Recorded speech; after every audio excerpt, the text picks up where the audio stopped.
The morning they read her mother's will, Margaret Elaine Calloway sat in the second row of a lawyer's office on the 14th floor of a glass building in Portland, Maine, and listened to her brother's wife laugh. It was not a loud laugh. Patricia had more control than that. It was a single, short exhale through the nose, the kind that says everything while pretending to say nothing, and it came at the exact moment the lawyer, a man named Gerald Fitch with reading glasses too small for his face, announced that Margaret Elaine Calloway, of Harrogate, Maine, was to receive the contents of a storage unit in Dunmore County, the sum of $2.14 found in a ceramic dish on the kitchen counter, and a handwritten letter sealed in a brown envelope that the estate had not opened. If you're enjoying this story so far, don't forget to hit the like button and subscribe.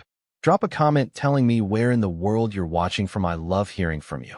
$2.14. Her brother Thomas got the house in Yarmouth. He got the savings account with $94,000 in it. He got the 1998 Buick and the good china and the diamond ring their mother had worn every day of her adult life. His wife Patricia got the jewelry box and the cedar chest and the quilts their grandmother had made by hand during the winters of the Second World War. Margaret got $2.14 and a letter nobody had read. She did not cry in the lawyer's office. She had practiced not crying since she was 9 years old, when Thomas had learned that crying was the one weapon she had and had made it his business to take it from her. She sat with her hands flat on her knees and her back straight, and she looked at Gerald Fitch's two small glasses while he read, and she breathed the way she had been breathing for 53 years, which was carefully and without sound. Patricia leaned over to Thomas and said something against his shoulder, her voice too low to hear, and Thomas smiled the way he had always smiled at the things Patricia said, a private, satisfied smile, the kind two people share when a thing has gone the way they planned. Margaret was 67 years old.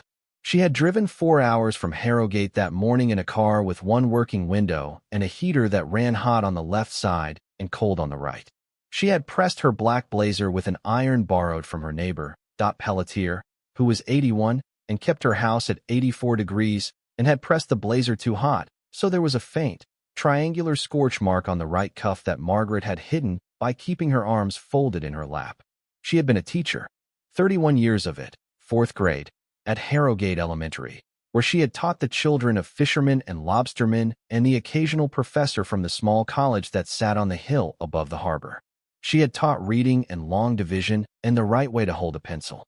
She had retired 4 years ago when her knee stopped cooperating with the stairs, and since then she had lived on her pension and her Social Security and the occasional bit of tutoring she did for a 10-year-old boy named Cooper Marsh who needed help with fractions and brought her a bag of his mother's hermit cookies every Thursday. She was not poor. She was careful. There was a difference, though Thomas had spent 40 years pretending there wasn't. Their mother, Ruth and Calloway, had died 11 weeks ago at 89, of a stroke that took her in her sleep at the house in Yarmouth that Thomas had moved into 6 years prior, ostensibly to care for her, practically to be in position when the caring was finished. Margaret had visited every third Sunday. She had driven the 4 hours and stayed one night, and driven the 4 hours back, and for the last 2 years of her mother's life, she had sat beside her in the sunroom and read to her from the large print mystery novels Ruth and had loved, because the stroke that took her in the end had been preceded by smaller ones that had dimmed her vision and made her hands shake. Margaret had read to her. Thomas had managed the finances. She had not been invited to participate in those conversations. Gerald Fitch finished reading. He took his glasses off and set them on the folder and folded his hands and looked at Margaret with the careful, practiced neutrality of a man who had delivered this kind of news before and had found that neutrality was the kindest face to wear.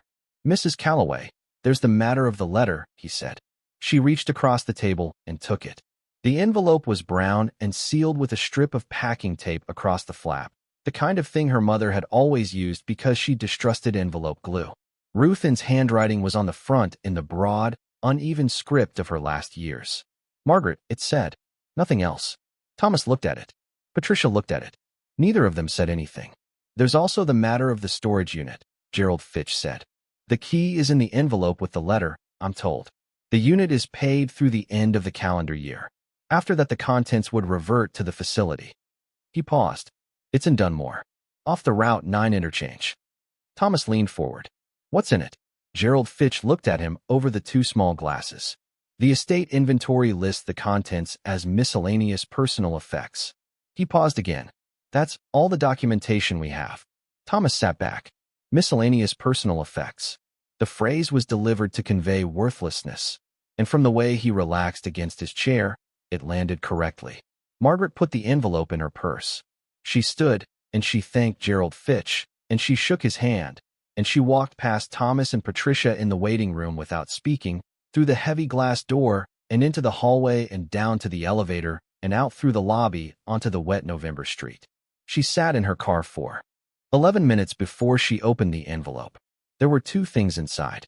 A small brass key on a piece of twine, the kind of key that opens a padlock, and a single folded sheet of paper in her mother's handwriting, dated 8 months before she died. Maggie, the letter began. Her mother had called her Maggie until Margaret was 12 and asked her to stop, and she had stopped. Mostly, though it came back near the end. Maggie, only in writing, only when she was working up to something. Maggie, I have not been fair to you. I have told myself for 30 years that I was being practical, that Thomas was there and you were not, that it made sense to leave things the way I left them. I have told myself these things so many times that most of the time I believed them. Your father, before he went, made me promise one thing. He made me promise that whatever else happened, whatever I decided to do with the house and the money and the things I had accumulated, that I would give you the key to the unit in Dunmore. He paid for it himself, separately, with money he had set aside going back 20 years. He paid it forward through the end of next year. He said what was in there was yours and had always been yours, and he was sorry he had not found a way to say so while he was living. He was a quiet man, your father. You know that. He was quiet in a way that sometimes looked like absence, but was not. I did not always understand the difference until it was too late to tell him I understood. Go to Dunmore, Maggie. Go to the unit. Take someone you trust with you. Someone who knows things I did not know and you do not yet know. I have enclosed the name and address of a man on the inside of this letter. He is a lawyer, not Gerald Fitch. Someone else. His name is Philip Ardeen, and he is in Dunmore, and he has been expecting you for 3 years, because your father told him you would come. I am sorry I took so long. I am sorry about the $2. There was a small drawing at the bottom of the page, a shape her mother had always doodled when she was thinking, a lighthouse, 3 quick strokes of a pen, the way she had drawn them on the margins of grocery lists and church bulletins and the backs of envelopes her whole life. Margaret sat with the letter on her lap for a long time. The Portland street outside the windshield was wet and gray, and the lunchtime traffic moved past without pausing. Someone's car alarm went off half a block away and stopped. A woman in a yellow raincoat walked past with a large dog that wanted to go the other direction. Her father had been dead for 12 years. Philip Ardeen. She turned the name over. She looked at the address written in her mother's hand on the inside fold of the letter. A street in Dunmore she did not recognize, a phone number with a Dunmore exchange, and in parentheses beneath the number, in slightly shakier writing that suggested it had been added later, the words, "He is waiting. He has what you need." She put the key in her coat pocket and started the car. Dunmore was not on the way home. It was southeast of Portland, closer to the coast, a town she had driven through twice in her life, and remembered mainly for a good fish shack on the main street that had probably closed years ago. She pulled out of the parking garage and turned south instead of north and drove in the rain with the left side heater running too hot and the letter folded on the passenger seat. She called Dot Pelletier from the car. Dot picked up on the second ring, the way she always did, as though she had been sitting directly beside the phone waiting for it to ring, which Margaret suspected was often true. "Something happened at the will reading," Margaret said. "I know something happened. You sound like the time the pipe burst on Christmas. My mother left Thomas everything and left me $2 and a key to a storage unit." There was a silence on the line. Then Dot said, a key and a letter. "The letter says my father set aside something in the storage unit years ago, and there's a lawyer in Dunmore I'm supposed to see. A different one from the estate lawyer." "Are you driving?" "Yes."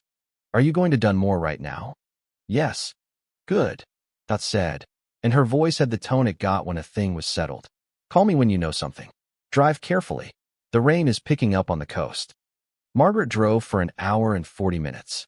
The rain came and went in curtains across the highway, and the light was the particular gray of a Maine November afternoon, which is to say it felt like early evening from the moment she left Portland. She passed through 2 small towns and a stretch of highway lined with bare birches, and then the sign for Dunmore appeared on her right, and she took the exit. The address her mother had written led her off the main street and down a side road, and into a small parking lot beside a 2-story building with a wooden sign above the door. The sign read Ardeen Property Law in plain black letters on a white background. A light was on in the window of the 2nd floor. She sat in the car for a moment. Then she got out, crossed the wet lot, and went inside. The reception area was small and smelled of wood smoke from a cast-iron stove in the corner that was doing most of the work keeping the room warm. A woman at the front desk, perhaps 40, with reading glasses pushed up on her head, looked up when Margaret came in. "I don't have an appointment," Margaret said. "My name is Margaret Calloway. My mother was Ruth and Calloway. She wrote me a letter and told me to come here." The woman with the reading glasses looked at her for a moment. Then she said, "I'll let him know you're here," and picked up the phone. Philip Ardeen came down the stairs 2 minutes later. He was older than Margaret had expected, perhaps 75, with the kind of deliberate movements that come from having learned years ago that rushing things is its own form of waste. He had thick white hair and a face that was good at staying neutral without being unkind. He wore a flannel shirt and khaki trousers and looked like a man who had long since stopped worrying about whether he looked like a lawyer. He held out his hand. "Mrs. Calloway, I'm glad you came." She shook it. "My mother said you were expecting me." "I've been expecting you for about 3 years," he said. "Your father told me it would be his daughter who came. He described you very well." He looked at her for a moment with the kind of appraisal that was not unkind. "He said you would drive straight here from the Will Reading without stopping, because you would want to understand before you went home." He was right about that. Something moved through her chest that she did not have a word for. She followed him upstairs.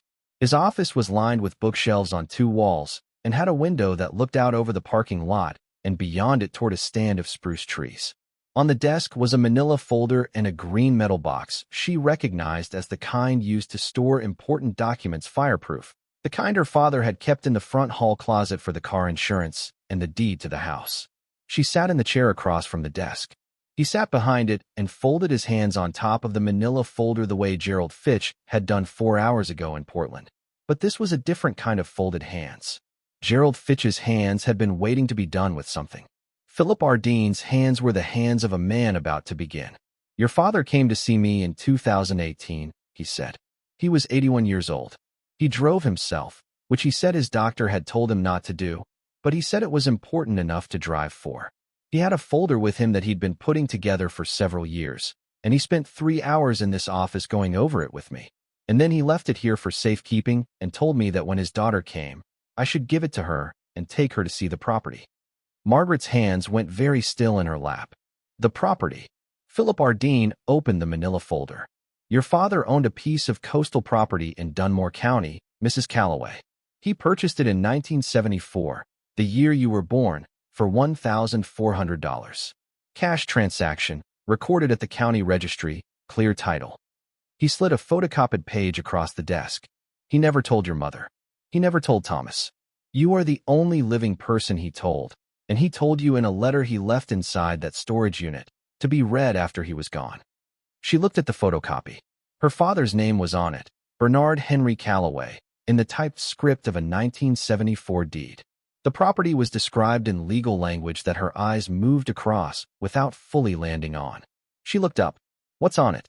Philip Ardeen looked at her over the folder. "A house," he said. "It was a summer cottage when he bought it. He spent the following 40 years working on it. Slowly. A few weeks here, a few weeks there.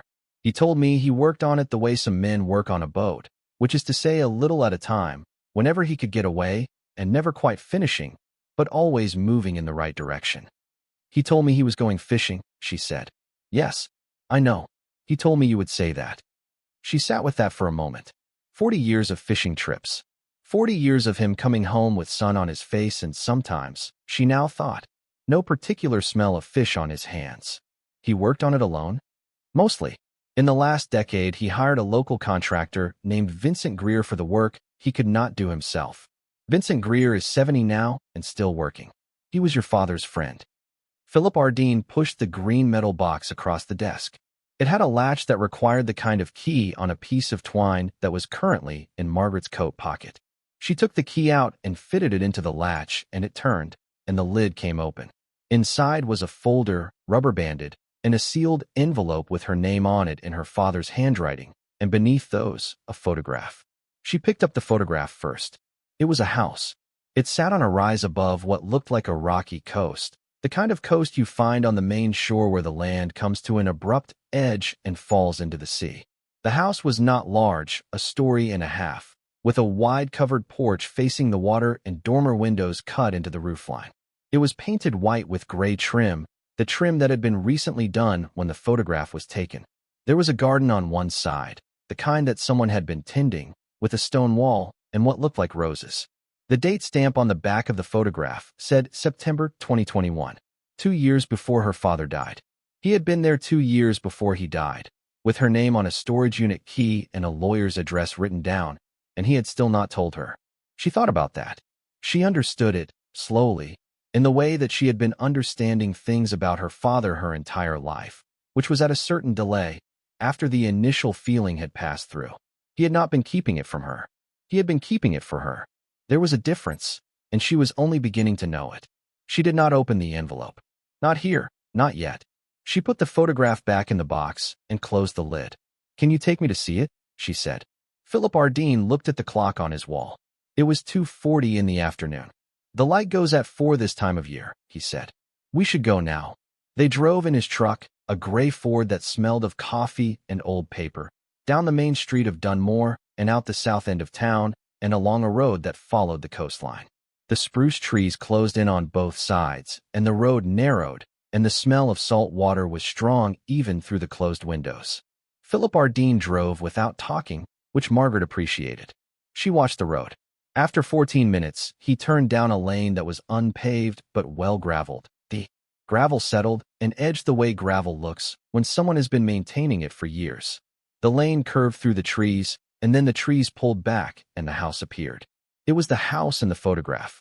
It looked exactly like the photograph except that she was looking at it from a slightly different angle, from the east rather than the south, and this angle showed the porch more fully and the water behind it. The water was steel gray in the November light, the Atlantic running south, and the sky above it was the color of an old pewter dish. A single gull was making its way across the middle of that sky, going somewhere with conviction. Philip Ardeen stopped the truck at the end of the lane and turned off the engine, and they both sat looking at the house for a moment. "Your father put the porch on in 2003, he said. "Vincent Greer told me. He said Bernard came down for 2 weeks that August with a rented truck full of lumber, and they built it together in the heat, and your father was so pleased with it that he sat in one of the chairs for an hour before he drove home." She looked at the porch. 2 wooden chairs were visible from here, set side by side facing the water, the wood silvered by weather and clearly old. She got out of the truck.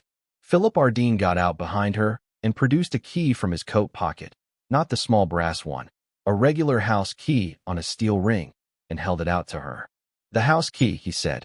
"It's yours." She took it. She walked toward the front door. The porch boards were sound under her feet, thick planking that did not flex or creak, the work of someone who had done it right. There were 2 hooks by the door for coats, and below them a metal rack for boots. The rack held no boots. The hooks held nothing. But they had been installed with the expectation of use, with the confidence that someone would come. She put the key in the lock and turned it, and the door opened. The smell that came out was not the smell of an abandoned place. It was wood smoke and linseed oil and something beneath both of those, something that after a long moment she recognized as her father's workshop at their childhood house in Yarmouth, the smell of sawdust, and the particular lemon soap he had used on his hands after a day of work. The smell had no right to be here. It was here anyway. She stepped inside. The front room was not large, but it had been arranged to feel larger than it was. A low stone fireplace on the left wall, the hearth swept clean, birch logs stacked beside it in a rack. A braided rug on the wide plank floor. A table of pale maple at the center of the room, for chairs around it. One chair slightly more worn than the others, the one that faced the window and the water. Bookshelves on the wall beside the fireplace, filled. She walked to the bookshelves. The books were hers, her father's idea of hers, the kinds of books she had loved as a girl and had mentioned over dinners and holidays and telephone calls across 4 decades. She saw Middlemarch with its cracked spine, her own cracked spine, the same edition she had bought for $1 at a church sale in 1985 and had read until it fell apart. A different copy, this one, but the same edition. He had found it somewhere. He had put it here. She put her hand on it and did not take it off the shelf. Philip Ardeen came in behind her and stood near the door. He was giving her the room. She walked to the window. The water was directly below, the house sitting on the rise above the shore, the rocky beach maybe 40 feet down from the base of the rise, the tide pulling back from the dark stones with a sound she could just barely hear through the glass. A wooden staircase ran from the base of the porch down toward the shore, the stairs anchored to the rock face, another thing that had been built to last. "How many rooms?" she asked.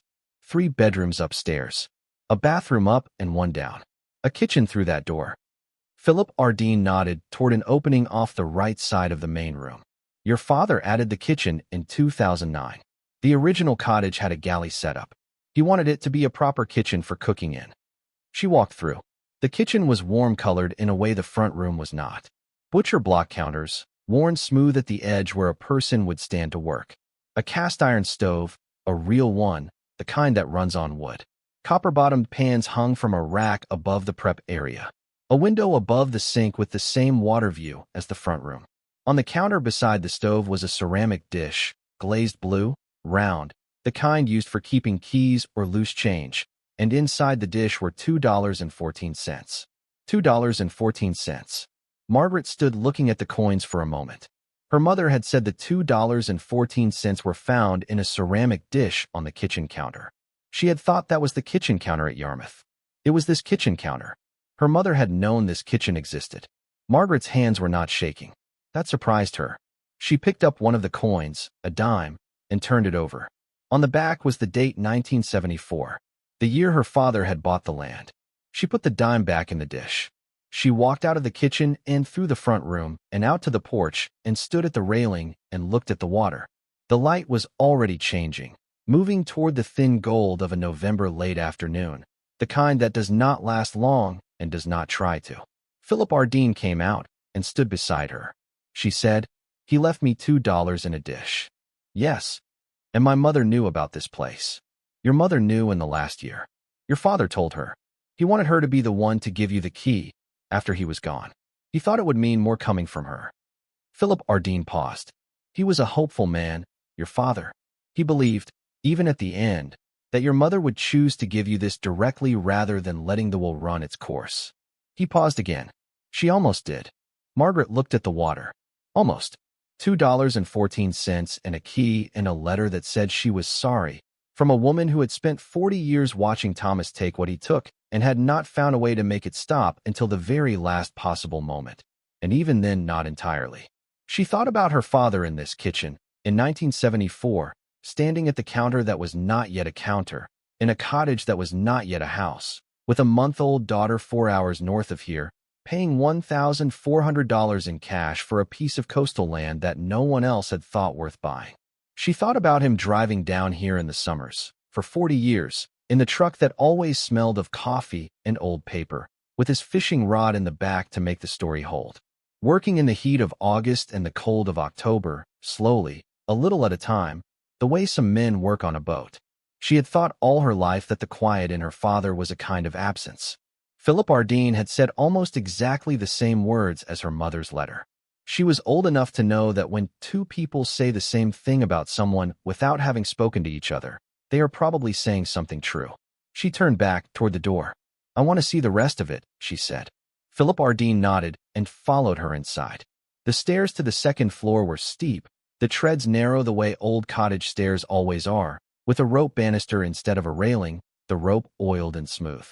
She went up carefully, hand on the rope, and emerged into a low-ceilinged hallway with 3 doors. The first bedroom had a single bed under a white coverlet and a nightstand with a lamp and a stack of books on it. The books she recognized as her father's particular taste, history and biography, and one Patrick O'Brian novel she had given him for Christmas in 1991. The lamp was the kind with a pull chain. The window looked out at the spruce trees, north. The second bedroom was smaller. A child's room, or a grandchild's room. the room of someone who might someday visit. There was a single bed in here, too, and a small painted chest of drawers with a bird carved into the top, the kind of work done by someone patient, someone who had been learning the patience of a tool for a long time. She put her hand on the carved bird. The wood was smooth. The carving was careful. She recognized her father's hands in it the way you recognize a person's voice in a word they didn't mean to say aloud. The third bedroom was the largest. It had the water-facing window, the same Atlantic light, and a bed wide enough for 2 people, and on the wall above the headboard, hung in a simple frame, was a photograph she recognized. It was a photograph from her parents' wedding, 1958, black and white. Her mother in a dress that was plain and lovely, and her father with his hair parted on the side, and both of them standing outside a church in Yarmouth, squinting into the summer light, laughing at something that whoever held the camera had just said. Margaret had one copy of that photograph. It was in a frame on her dresser in Harrogate. She had assumed it was the only copy. She did not know where her father had found another, or when he had hung it here, or how many years it had been looking at this bed, this room, this particular piece of water. She sat on the edge of the bed. Philip Ardeen stayed in the hallway. She could hear him breathing on the other side of the door. She took the sealed envelope out of her coat pocket.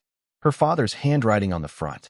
Margaret, just that, the way he had always written her name, without flourish, as though the name itself were enough. She opened it. The letter inside was 2 pages, written on his old typewriter, the one he had kept in his study on the 2nd floor of the house in Yarmouth, and that Thomas had sold at the estate sale for $12. She recognized the typeface, the slightly uneven impression of the letter, that had been that way for as long as she could remember. Margaret, the letter began. I have been writing this letter for 10 years, and I am not sure I have gotten it right. I will try. When you were born, in October of 1974, I drove out to this piece of land in Dunmore County, and I sat on the rock above the water, and I thought about what kind of father I wanted to be. I had not been a very good one to Thomas. Thomas was your mother's idea of a son, and I did not know how to talk to him in the way she needed me to. I knew before you were born that I would need to do something different for you, and I did not know yet what that thing was. I bought the land that day. I paid $1,400 for it, which was most of what I had in my savings account, and I did not tell your mother because she would have been right to say it was foolish. But I needed to do something that was only mine and only yours, something I could build toward. I have been building toward it for 40 years. I am not a skilled carpenter or a plumber or an electrician. I have had help. Vincent Greer has been a good friend and a patient teacher, and I have paid him fairly. But I have tried to put my own hands on every part of this house that I could manage, because I wanted you to be able to touch the walls and know I was in them. I want to say some things I should have said when you could hear them. You chose a smaller life than you were capable of, and I know you chose it because I chose one too. And you learned from watching me that smallness was the price of peace in the family we were in. That is the thing I am most sorry for. Not the money, not the will. Your mother will handle those as she handles everything, which is imperfectly and with good intentions underneath the imperfection. What I am sorry for is that I taught you that your life should take up less space than it was entitled to. This house is bigger than anything Thomas got. Not in square feet, in water, in light, in the 40 years of a man's spare hours that went into making it the kind of place where a person can live as large as they actually are. Philip Ardeen has the full property documentation. The house is assessed at $610,000, which Philip tells me is conservative for coastal Dunmore and has been going up for years. There are 2 acres of land, including the shoreline. The cottage was a wreck in 1974, and it is not a wreck now. You do not have to keep it. If you need to sell it, I understand, and I have made sure the documentation is clean and the title is clear, and you will get fair value. But I hope you will consider staying for a while first. I hope you will light the stove and sleep in the big bedroom and sit on the porch in the morning and watch the water before you decide anything. There is a woman in Dunmore named Clara Souza who tends the garden. She has been coming every spring and fall for 8 years. She knows the roses. She knows where the bulbs are. She would like to keep coming if you will let her. I love you. I have loved you since the day I drove out to that rock above the water with $1,400 in my pocket and understood for the first time what I had to offer. I am sorry it took me this long to give it. Your father, Bernard. Margaret sat on the bed with the letter in her hands. Outside the window the light had gone to that thin gold she had known would not last long. The water was the color of pewter now, the same color as the sky, the line between them barely visible. The gull she had seen on the way in was gone, or was a different gull, or she was simply no longer able to see it from here. She sat for a long time. Philip Ardeen knocked softly on the door frame. "Mrs. Calloway, the light is almost gone." "I know," she said. Her voice sounded the way her own voice always surprised her when she was not expecting to use it. Steady, a little lower than she remembered. "I can drive you back to your car." She folded the letter along its original creases and put it back in the envelope, and put the envelope in her coat pocket with the key. She stood. She looked at her parents' wedding photograph above the headboard, at the two of them squinting and laughing outside a church in the summer of 1958. "I'm going to need Philip," she said, not to him, to the photograph, to the room, to the 40 years of careful and patient work in the walls. "I'm going to need him to explain what all this means." She walked to the door. "And I'm going to need a locksmith," she said to Philip Ardeen, "because I would like to change the lock on that storage unit before Thomas decides to remember it exists." Philip Ardeen looked at her, and his expression was the expression of a man who had been waiting for her to arrive at exactly this moment. "I know a locksmith," he said. "Come on. I'll buy you a cup of coffee." She followed him down the steep stairs, hand on the rope, and out through the front room, and onto the porch where the two wooden chairs sat side by side, facing the water in the last of the November light. The chairs that had been there waiting, that her father had sat in alone for 40 years, keeping the other one empty. She paused on the porch. She looked at the chairs. She looked at the water. Then she went down the porch steps and across the gravel lane and got in Philip Ardeen's truck, and they drove back to town through the spruce trees in the dark. The locksmith Philip Ardeen knew was a man named Gus Pelham who ran a hardware shop on Dunmore's Main Street, and who had, according to Philip, been changing locks for people in awkward situations for 35 years without once asking a question he didn't need the answer to. He was closed for the day when they called, but he picked up his cell phone on the second ring and said he could meet them at the storage facility in 40 minutes if they didn't mind him coming in his supper clothes. They didn't mind.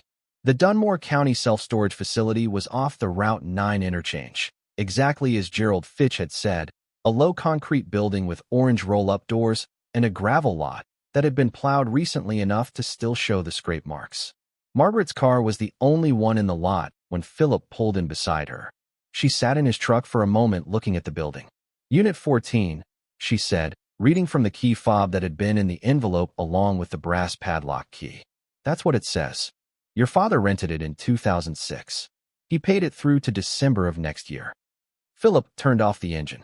"He paid it in cash, every year, in person. The facility manager told me he came down every spring to do it. Said he was a polite man who always brought a coffee from the gas station and always asked about the manager's family." That was him. That was exactly him. He had been coming to Dunmore every spring for coffee and a storage unit payment and a week of work on a house he would not tell anyone about, and she had thought all that time he was fishing.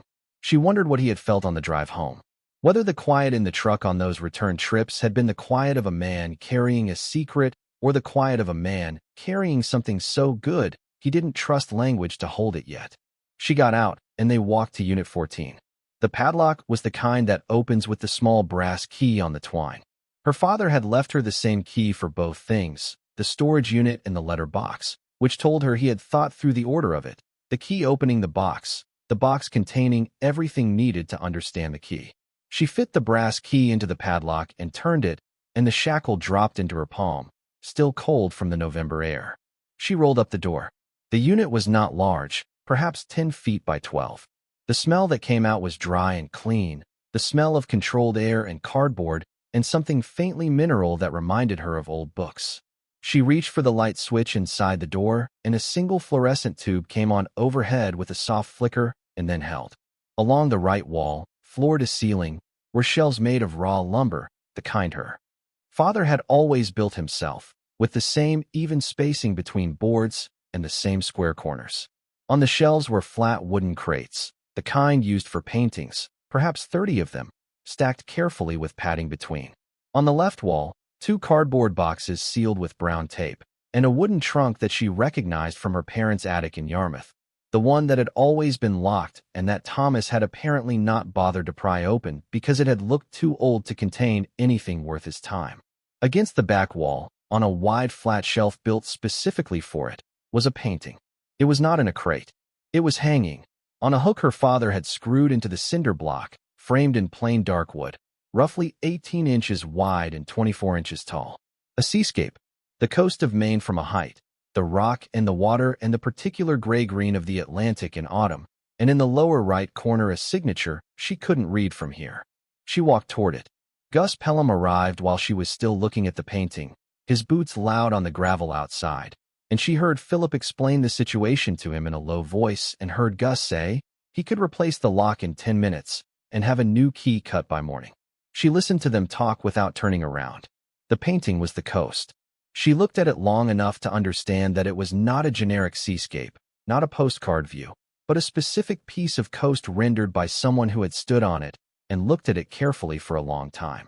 The angle of the light was the angle of the morning light, coming from the east, and the particular shape of the outcrop in the foreground was a shape she recognized without yet knowing why she recognized it. She took out her phone and photographed it. Then she went to the shelves and looked at the flat crates. Each one had a label on the upper left corner, written in her father's hand, a number and a year.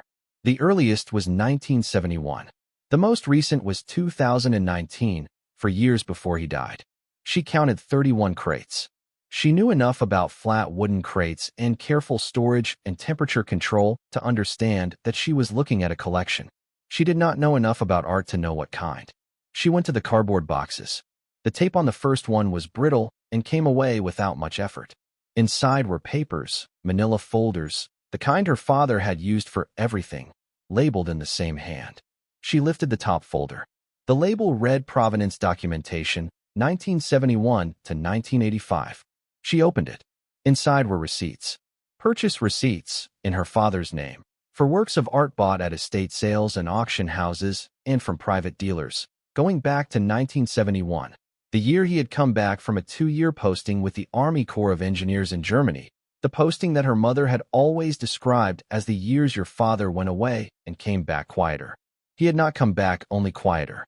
He had come back with something he had seen in Europe that he had not known how to speak about, and he had spent the following 50 years buying the evidence of it instead of talking about it.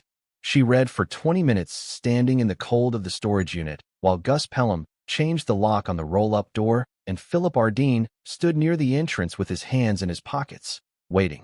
The collection, based on what she could read in the first folder alone, included works purchased from estate sales in New England for prices that ranged from $8 to $600 in the 1970s. Her father had an eye, or he had learned one, or someone in Germany had taught him something he had brought home and used quietly for the rest of his life. The names on the receipts were not names she recognized. She would need someone who did. She put the folder back and closed the cardboard box. She went to the trunk. The lock on it was old, a haspin padlock style, and the padlock was small and brass. She looked at the key on the twine. She tried it. It fit. Inside the trunk, under a layer of acid-free tissue paper that her father had placed there with the same care he had put into everything else she had found today, were letters. Not to her. Letters he had received, going back decades, from galleries and appraisers and a man in Zurich whose name she did not recognize, and interspersed among them, carbon copies of letters he had sent. She lifted the top letter. It was from a woman named Diane lured at an auction house in Boston, dated 2017, and it read in part that the 3 works Mr. Calloway had consigned for the fall sale had exceeded their estimates significantly, and that she looked forward to working with him again. She looked up at Philip Ardeen. He was selling, she said. Some of them. Over the years. When the house needed work, he couldn't pay for otherwise. Philip's voice was even. The collection is not what it would have been if he had kept everything. But it is considerable. How considerable? Philip Ardeen came into the unit and stood beside her and looked at the shelves. The painting on the back wall, he said, is by a man named Aldous Treat. He was a Maine painter, worked in the 1930s and 1940s, largely forgotten for 30 years, and then rediscovered in the late 1990s. Your father bought it in 1974 at an estate sale in Rockland for $42. He paused. A Treat Seascape of comparable size and period sold at a Boston auction 2 years ago for $87,000. Margaret looked at the painting. And the crates, she said. I have had 2 of them appraised, the ones your father specifically asked me to have looked at before you came. With his permission, documented. The appraisals are in the second cardboard box. He paused again. You should sit down when you read them. If you're hooked on this story, make sure to subscribe and turn on notifications so you never miss an upload. Your support means everything and helps me bring you more emotional stories like this one. She did not sit down. She was her father's daughter, and her father had driven alone to Dunmore at 81 years old against his doctor's advice because he had something important to do, and she was not going to sit down in a storage unit in the cold while a man told her things she needed to hear standing up. Tell me, she said. Philip Ardeen told her. The figure he named was not the largest figure she had ever heard. It was not a movie number. But it was a number that, when laid against the life she had been living in Harrogate on a teacher's pension and Social Security, arranging her grocery shopping around the weekly circular, and keeping her car running with the help of a mechanic named Dale, who charged her half his usual rate because she had taught his daughter to read, was a number that belonged to a different kind of life entirely. It was enough. More than enough. More than enough to keep the house in Dunmore and maintain it. More than enough to stop worrying about the car. More than enough to stop folding herself into the smallest possible shape in every room she entered, which she had been doing, she now understood, since approximately age 9. She stood in the storage unit for a moment longer. Then she said, I need to call someone. She stepped outside into the cold and called Dot Pelletier. Dot picked up on the second ring.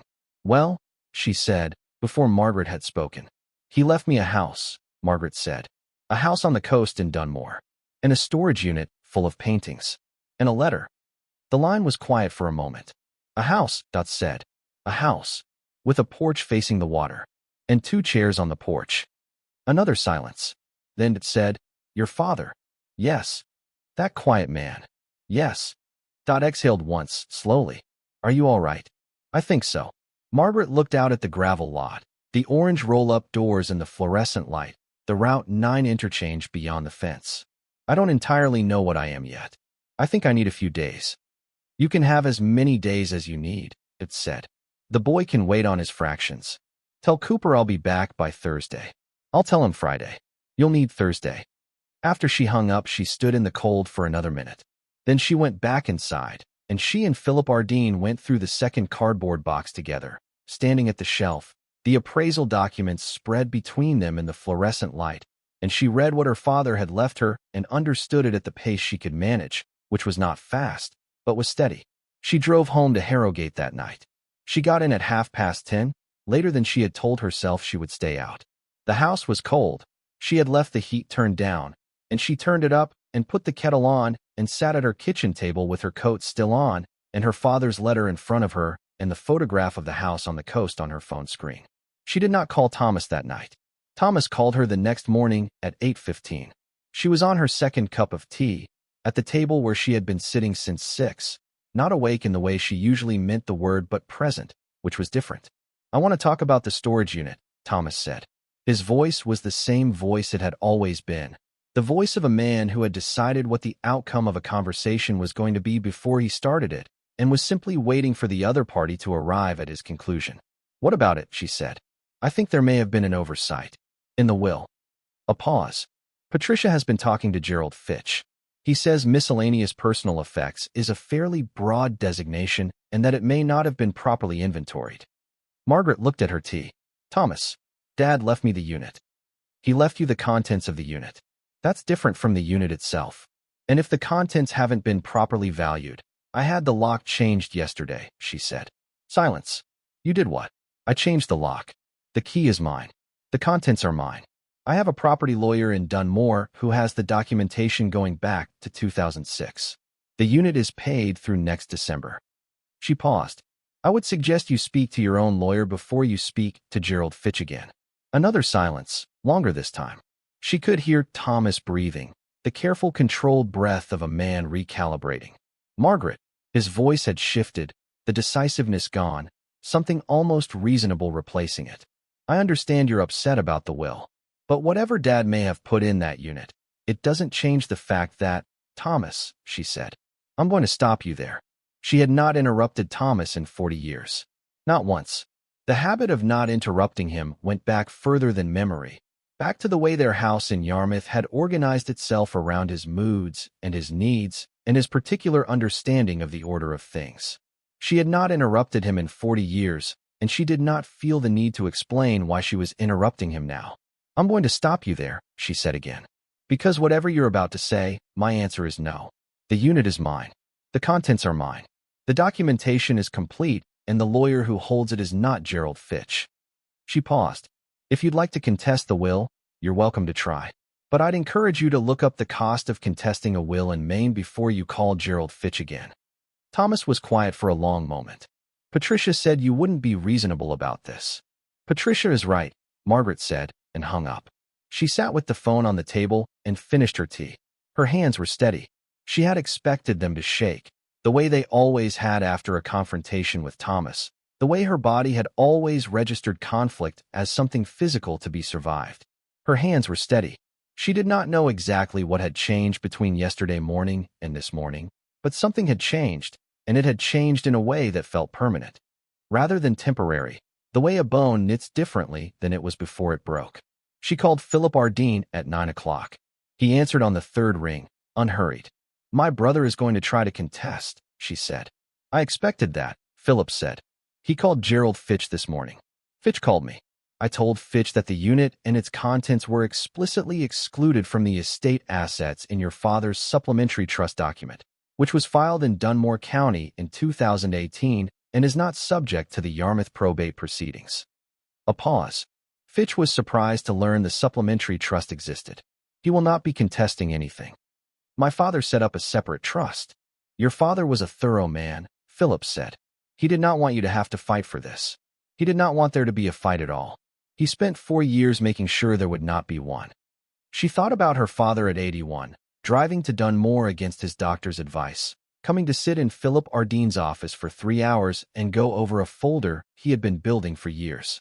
She thought about him being thorough in the way he had been thorough about everything, the way the lumber shelves in the storage unit had even spacing and square corners, the way the porch boards did not flex, the way the apron on the workshop hook in Yarmouth had always been folded the same way and put back the same way and was always exactly where you expected it to be. He had built her a way out. He had built it with the same care and the same patience he had put into everything else, a little at a time, over 40 years, and he had made sure that when she arrived at the door of it, there would be no one standing in the way. She drove back to Dunmore that afternoon. She went to the house first, before the storage unit, because she wanted to see it again in daylight. The sky was clear for the first time in 3 days, and the light on the water was the kind of light that makes the Atlantic look like a different ocean than the one she had grown up knowing, brighter and more generous. She parked at the end of the lane and walked toward the house. There was a woman in the garden.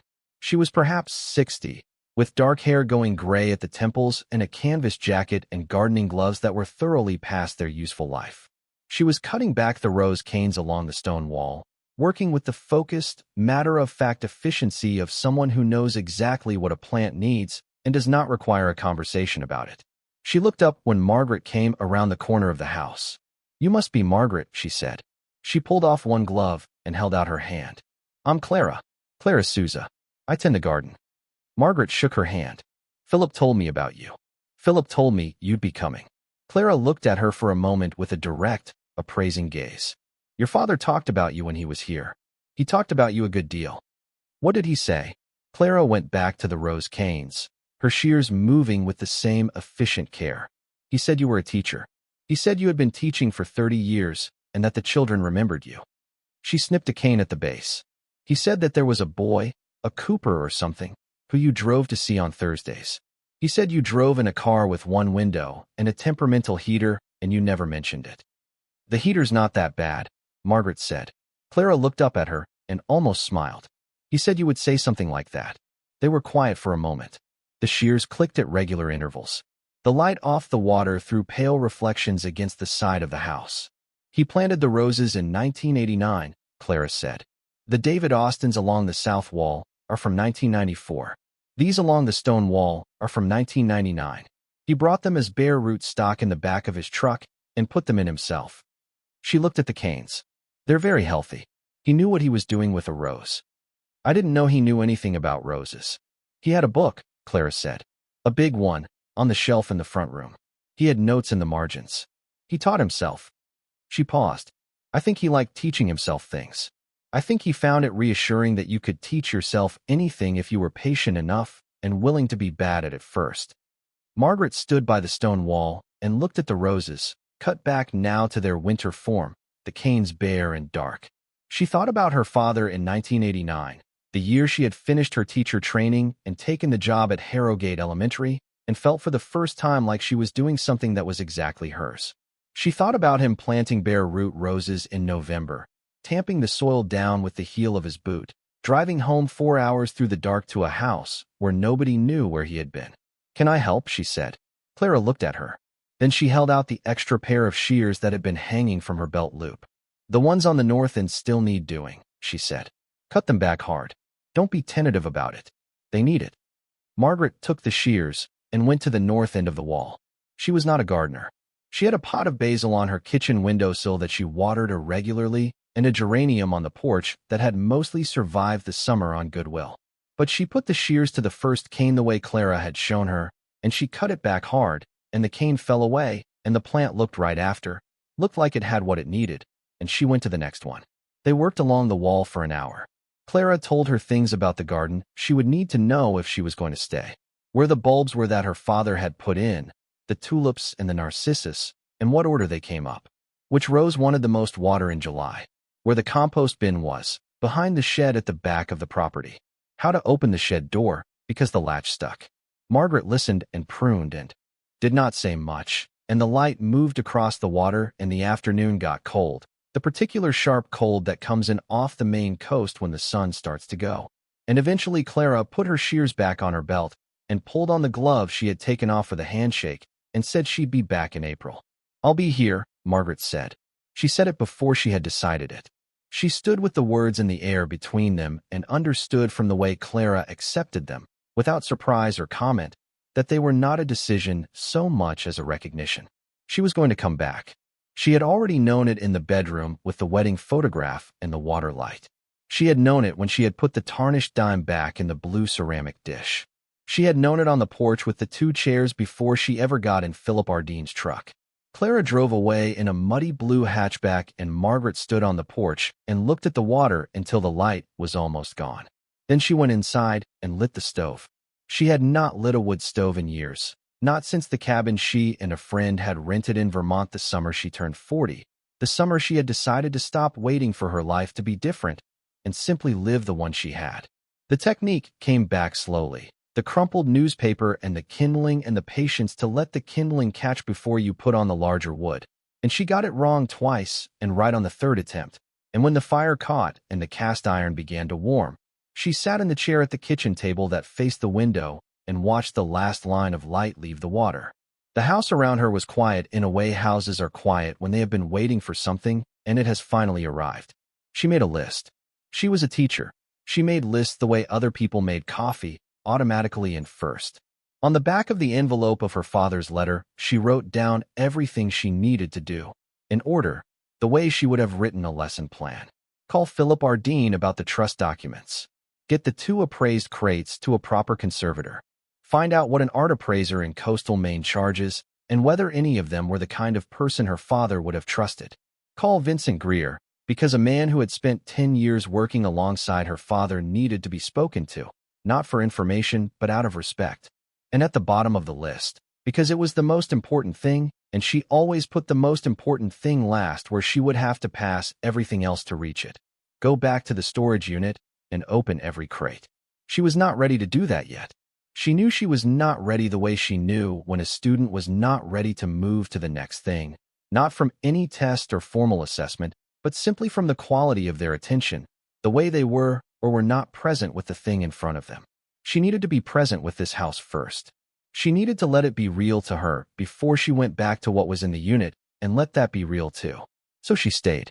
She had not planned to stay overnight. She had no overnight things with her, no toothbrush, no change of clothes. There was a linen closet off the upstairs hallway with sheets and blankets, the sheets worn soft and smelling of cedar from a small block her father had put in the closet, and she made the bed in the large bedroom with the water view, and she slept in it. She did not sleep well. Not because the bed was uncomfortable, the bed was fine, but because the sounds of the house were unfamiliar, the particular creak of it in the wind off the water, The way the cast iron of the cooling stove contracted with small metal sounds in the night, the sound of the ocean at low tide, the stones of the beach making their particular sound as the water pulled back across them. She woke at 5 and lay in the dark and listened to all of it and thought about her father lying in this same bed across the years, in this same dark, listening to these same sounds, and whether he had felt lonely or not. She thought he had probably not felt lonely. She thought he had probably felt exactly what she was beginning to feel, which was the particular piece of being somewhere that asked nothing of you except that you be there. At 6 she got up and went down to the kitchen and lit the stove again, and this time she got it right on the first attempt, and she made tea from a tin of loose tea she found in the cabinet, the same brand her father had always bought in Yarmouth, and she carried it out to the porch and sat in one of the wooden chairs and watched the water come up in the early light. The chair was worn smooth in the seat from the weight of a person who had sat in it many times. The armrest on the right side had a small groove worn into it by a thumb, her father's thumb, 40 years of the same gesture, holding his tea and looking at the water. She put her thumb in the groove. It fit. She sat on the porch until the light was fully up and the cold drove her back inside. And then she called Philip Ardeen and told him she was ready to go back to the storage unit. He came at 9. He parked beside her car, which she had left in the lot overnight, and they walked together to Unit 14, and she opened the new lock with the new key Gus Pelham had cut, and the roll-up door went up and the fluorescent light came on. She went to the shelves, and she opened the first crate. The painting inside was wrapped in acid-free paper and bubble wrap, and under the wrapping it was a small landscape, perhaps 12 by 16, of a meadow in late summer. The paint was thick and the light in it was specific, the kind of specific that means someone stood in a real place at a real time of day and looked at it carefully. There was no signature visible on the front. She turned it over. On the stretcher bar, in pencil, was a name and a year. She photographed it and set it aside. She opened the second crate. A harbor scene. The third, an interior, someone's kitchen, a window, with light falling across a table.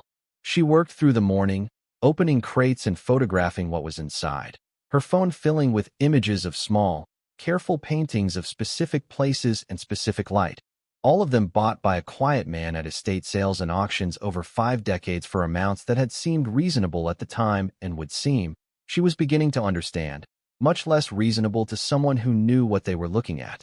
She did not know what she was looking at. She knew they were good.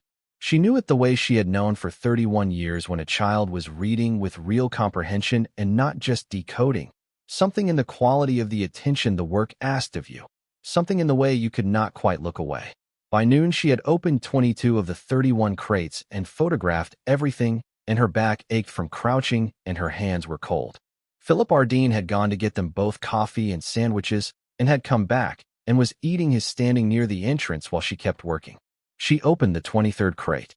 The painting inside was larger than the others, perhaps 20 by 28, and it was wrapped more carefully, more layers of acid-free paper, the edges cushioned with extra bubble wrap. She unwrapped it slowly.